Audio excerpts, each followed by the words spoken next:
ఏది అయినా ట్రై చెయ్యి ఆచి చికెన్ మసాలా. ఆచి చికెన్ మసాలా. మరోసారి అమెరికా అధ్యక్షుడు ట్రంప్ కు వార్నింగ్ ఇచ్చింది ఇరాన్. ట్రంప్ ను తాము వదిలిపెట్టే ప్రసక్తి లేదని తెలిపింది. అంతేకాదు అమెరికా చేసిన దానికి భారీ మూల్యం చెల్లించుకోక తప్పదని సవాల్ విసిరింది. తమ నాయకుడిని హత్య చేయడమే కాకుండా ట్రంప్ 1000 మందికి పైగా అమాయక ప్రజలను బలి తీసుకున్నాడని Iran security council secretary Ali Larijani హెచ్చరించారు. తమ supreme leader Ayatollah Ali Khamenei హత్యకు ప్రతీకారం తీర్చుకుంటామని తెలిపారు. ఇరాన్ అగ్రనేత అలీ లారిజానీకి చేస్తున్న హెచ్చరికలను అమెరికా అధ్యక్షుడు డొనాల్డ్ ట్రంప్ తీవ్రంగా కొట్టిపారేశారు. ఇరాన్ నాయకత్వంపై తనదైన శైలిలో విరుచుకుపడ్డారు. లారిజానీ ఏం మాట్లాడుతున్నాడో తనకు తెలియదన్నారు. అసలు అతను ఎవరో కూడా తనకు తెలియదన్న ట్రంప్ అతని హెచ్చరికలను పట్టించుకోవాల్సిన అవసరం లేదని కొట్టిపారేశారు.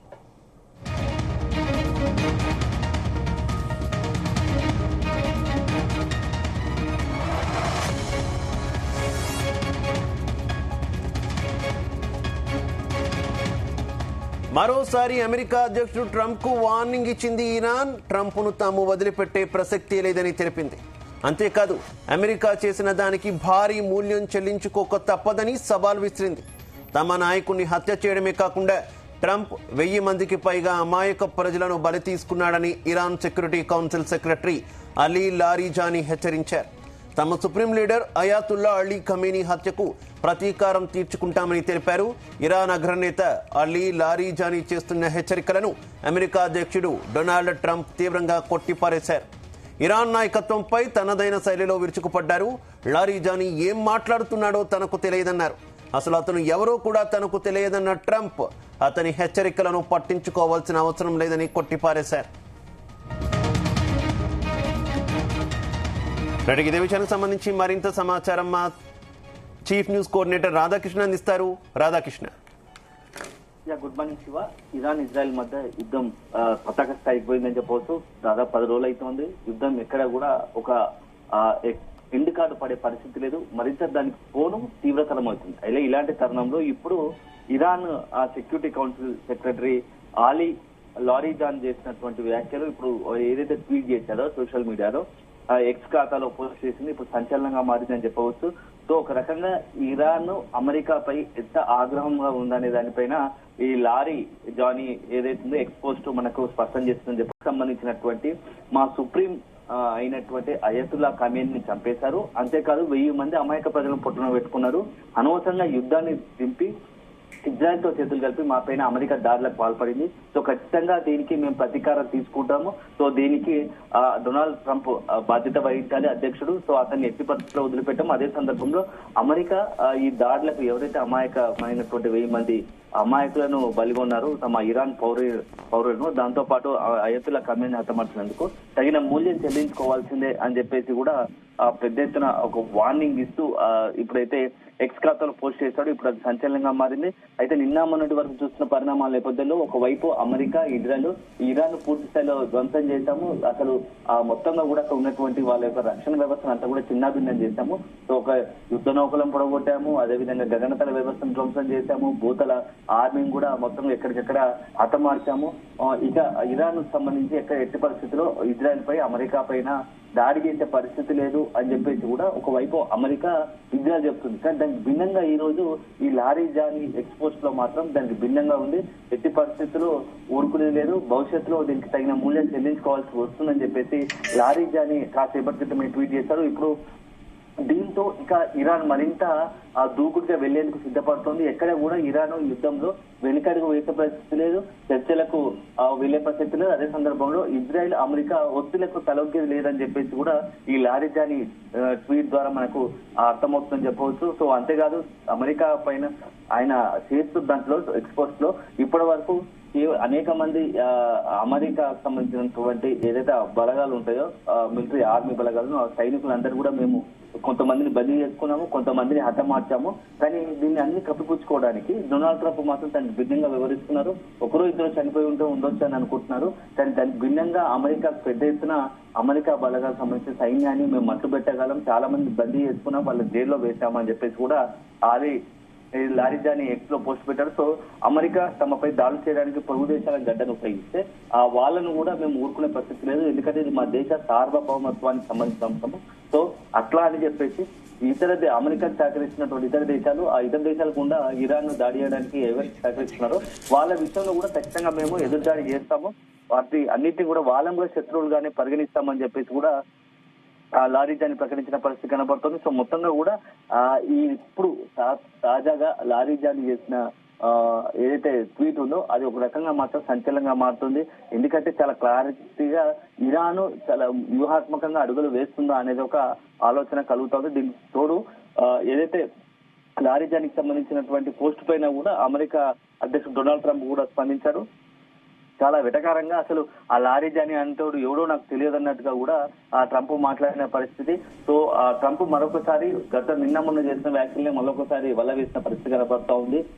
ఇరాన్ పూర్తి స్థాయిలో 42 యుద్ధ నౌకలు ఉంటే యుద్ధ నౌకలు ధ్వంసం చేశాము, సముద్ర గర్భంలో కలిపేశాము. అదేవిధంగా ఆ భూతలాన్ని అదే గగనతలానికి సంబంధించిన భూతలంలో ఏదైతే భూభాగం నుండి ఆర్మీ మొత్తంలో ధ్వంసం చేశాము, అదే గగనతలానికి సంబంధించి రాడర్ వ్యవస్థను కూడా చిన్న భిన్నం చేశాము. ఇప్పుడు ఇరాన్ పోరాడడానికి ఏం లేదు, ఇప్పటికి కూడా ఉంటే ఇంకా దానికి తగినంగా ఇంకా మొత్తం పూర్తి స్థాయిలో వాళ్ళే అక్కడ కీలక నేతలను హతమార్చాము. అయతుల్లా ఖమేనీ కాదు, అక్కడ ఉన్నటువంటి సుప్రీం లీడర్ తో పాటు ఎవరైతే ఈ IRGS సంబంధించినటువంటి ఇరాన్ రెవల్యూషనరీ గార్డ్స్ కి సంబంధించినటువంటి క్రాప్స్ కి సంబంధించినటువంటి కీలక నేతలను వాళ్ళందరినీ కూడా కీలక ఆఫీస్ అధికారులందరినీ కూడా లేపెట్టాము.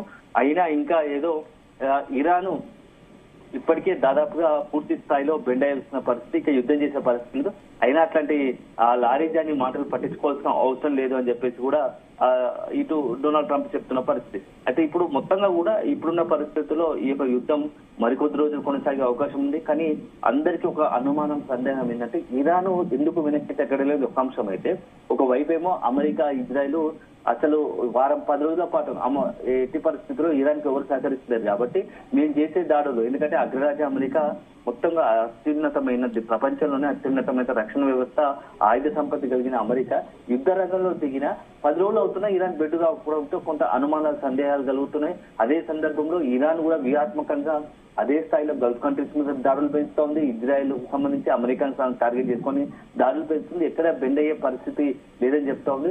సో ఒక రకంగా చెప్పాలంటే అమెరికా సంబంధించి అధ్యక్షుడు డొనాల్డ్ ట్రంప్ కొంతలో అతనిలో ఫ్రస్ట్రేషన్ పెరుగుతుందా అనే ఒక అనుమానాలు కూడా కలుగుతా ఉన్నాయి. సో అతని వ్యాఖ్యలు కూడా అతనికి మద్దతు ఇచ్చే దేశాలపైన కూడా కొంత భిన్నంగా మాట్లాడుతున్న పరిస్థితి. ఎందుకంటే తాజా కూడా బ్రిటన్ విషయంలో మేము అవసరాన్ని బట్టి యుద్ధంలో సహకరిస్తాము, మా అక్కడ ఉన్నటువంటి యుద్ధ నౌకలం వాడుకోవచ్చు అని చెప్పేసి కూడా బ్రిటన్ చెప్తే దాన్ని ఎటకారంగా తీసుకున్నటువంటి డొనాల్డ్ ట్రంప్ మీ అవసరం మాకు లేదు, ఆల్రెడీ యుద్ధాన్ని ముగించేశాము, ఇప్పుడు వచ్చి చేసేదేం లేదు అన్నట్టుగా కూడా బ్రిటన్ ను కూడా ఎవరైతే సహకరిస్తారన్నారో ఆయన బ్రిటన్ కు మేము మద్దతు ఇస్తామని చెప్పేసి బ్రిటన్ ప్రతిపాదన కూడా తోసిపుచ్చిన పరిస్థితి. మేము యుద్ధం గెలిచిన తర్వాత రావాలనుకునే వారు మాకు అవసరం లేదన్నట్టు కూడా కొంత బ్రిటన్ చిన్నదిగా చేసేలాగా ఆ దేశం మొత్తం కూడా అతని ప్రతిపాదన కూడా కొట్టిపారేసేలాగా డొనాల్డ్ ట్రంప్ మాట్లాడుతున్న పరిస్థితి కనబడుతుంది. సో ఎంటైర్ గా చూస్తూ ఉంటే ఇటు ఇరాన్ తగ్గడం లేదు, అదేవిధంగా ఇటు ఇజ్రాయెల్ అమెరికా మొత్తంగా కూడా పూర్తి స్థాయిలో తమ మొత్తం బలాన్ని అంతా ప్రయోగించినా ఎక్కడ కూడా ఇరాన్ వెనక్కి తగ్గడం లేదు. ఈ నేపథ్యంలో యుద్ధం ఎటుపోతా ఉంది. ఎందుకంటే అందరికీ అనుమానం కలుగుతుంది ఏంటంటే ఇరాన్ దగ్గర అత్యాధునికమైనటువంటి కొన్ని క్షిపణులు ఉన్నాయి. సో అది ఆ సందర్భాన్ని బట్టి ఇప్పటికి వరకు కేవలం కొన్ని ప్రాథమికంగా వాళ్ళకి అవసరమైన కొన్ని ఆ డ్రోన్లను షాహెద్ లాంటి డ్రోన్లను మాత్రం వాడారు. సో కానీ అంతకు మించి క్షిపణులు ఉన్నాయి, అది అవసరాన్ని బట్టి బయటకు తీస్తారు అని చెప్పేసి ఒక అనుమానాలు కలుగుతున్నాయి. ఎందుకంటే మొత్తం కూడా భవిష్యత్తు ఊహించే గత కొద్దేళ్లుగా కూడా, ఎందుకంటే పక్కనే ఇజ్రాయెల్ పక్కలో బలంలో ఉంది. దాదాపుగా 1980 నుంచి దశాబ్దాల కాలం నుంచి కూడా ఈ యొక్క ఇరాన్ ఇజ్రాయెల్ మధ్య ఒక రకమైనటువంటి శత్రుత్వం, ఒక ప్రత్యర్థి ఉన్నారు. సో అలాంటి తరుణంలో తమ అవసరాల కోసము ప్రత్యర్థులు ఎప్పుడైనా దాడి చేస్తారు కాబట్టి దానికి అనుగుణంగానే పెద్ద ఎత్తున ఆయుధ సామాగ్రిని, ఆయుధ సంపత్తిని కూడా సిద్ధం చేసుకుంది. సో కొంత ఇప్పుడున్న పరిస్థితుల్లో నిజంగానే ఒకవైపు అమెరికా యుద్ధాలు చెప్తున్నట్టు పూర్తి నిజంగా ఇరాన్ కి సంబంధించినటువంటి ఆయుధ నిల్వలను పూర్తిగా ధ్వంసం చేశారా, లేకుంటే ఏదైనా ఇరాన్ కొంత వ్యూహాత్మకంగా అవసరాన్ని బట్టి వారితో దాడి చేయాలనుకుంటున్నా అనేది మాత్రం అందరిలో ఒక ఇటు ఇంక్లూడింగ్ అమెరికా ఇజ్రాయెల్ తో కూడా ఒక అనుమానం, సందేహం ఉంది. సో దీనికి సంబంధించి ఇరాన్ వెనుక ఉన్న ధైర్యం అదేనేమో అవకాశాన్ని బట్టి దాడులకు తెగపడాలనే ఒక ఆలోచనలో ఉన్నట్టుంది. ఎప్పుడైతే ప్రత్యర్థి శత్రువు ఒకసారి దాడిని చేసి కొంత రిలాక్స్ ఉంటాడో ఆ టైంలో ఒక్కసారిగా పెద్ద ఎత్తున క్షిపణులతో దాడికి పాల్పడే ఆలోచన ఇరాన్ ఉందా అనేది కూడా ఒక అనుమాన సందేహాలు కలుగుతున్నాయి. సో మొత్తానికైతే ఇప్పుడున్న పరిస్థితుల్లో యుద్ధం మాత్రం కంటిన్యూ అయ్యే అవకాశం ఉంది. దాని ఇంపాక్ట్ కేవలం పశ్చిమాసియాలో కాదు, ప్రపంచవ్యాప్తంగా దాని ప్రభావం తీవ్రంగా పడుతుంది. సో మన పక్కనే ఉన్నటువంటి మన పొరుగు దేశాలైన పాకిస్తాన్, బంగ్లాదేశ్ లో ఆర్థిక పరిస్థితి ఈ మొత్తం వ్యవహారంలో ట్రంప్ వైఖరి ఎలా చూడొచ్చు అంటారు రాధాకృష్ణ? పదే పదే మాక్ చేస్తున్నటువంటి సిచ్యువేషన్ కదా.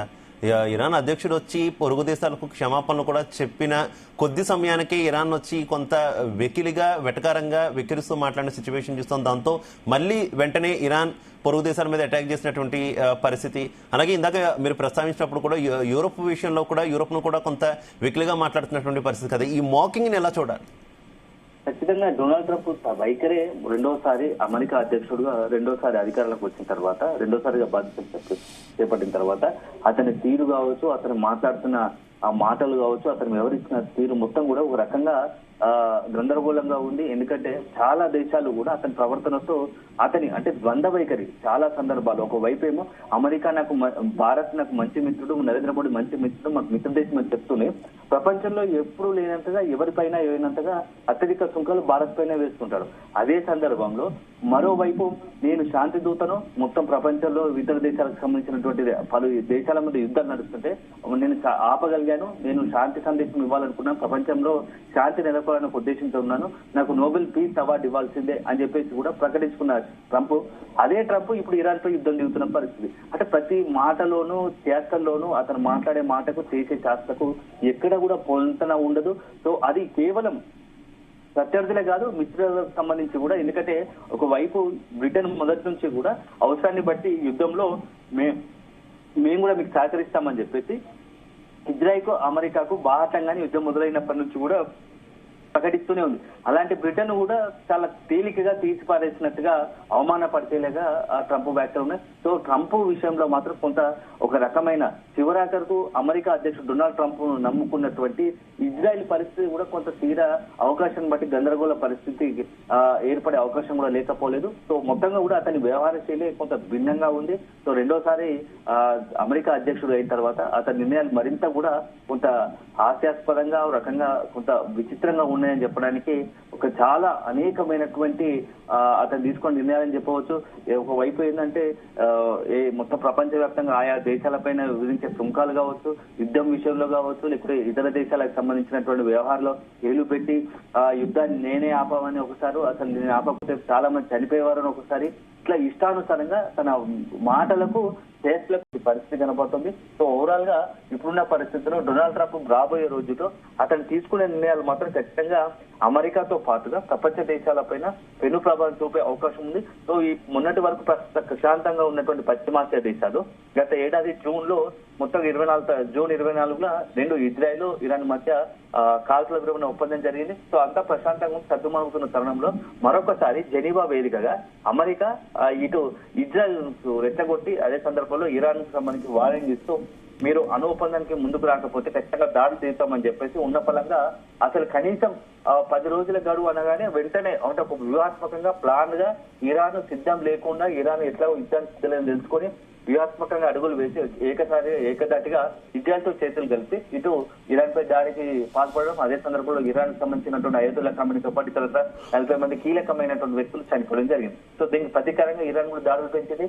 కేవలం ఇరాన్ కూడా ఈసారి వ్యూహాత్మకంగా ఇజ్రాయెల్ తో పాటుగా ఎవరైతే అమెరికాకు ఇజ్రాయెల్ సహకరిస్తున్న దేశాలన్నిటిపై, ముఖ్యంగా గల్ఫ్ కంట్రీస్ పైన, అసలు సౌదీ అరేబియా లాంటి, దుబాయ్ లాంటి దేశాలు ఎప్పుడు కూడా ఈ యుద్ధానికి ఒక రకంగా చెప్పాలంటే అభివృద్ధికి ఐకానిక్ గా నిలుస్తాయి. ప్రపంచంలో అత్యధికంగా పెట్టుబడులు పెట్టేది, అత్యంత ప్రశాంతమైన దేశాలుగా ఉండేటువంటి అట్లాంటి పరిస్థితుల్లో ఇప్పుడు అక్కడ కూడా యుద్ధకాండ మొదలైంది. ఒక రకమైన యుద్ధ పరిస్థితి నెలకొన్నాయి. ఎప్పుడు చూసి దాడులు, ఒక ప్రశాంతంగా ఉండేటువంటి ఈ గల్ఫ్ కంట్రీస్ లో ఇప్పుడు ఈ అమెరికా, ఇజ్రాయెల్ దాడులతోని మొత్తం ఇరాన్ కూడా ఆ గల్ఫ్ కంట్రీస్ లో పెద్ద ఎత్తున దాడులు దిగుతా ఉన్నాయి.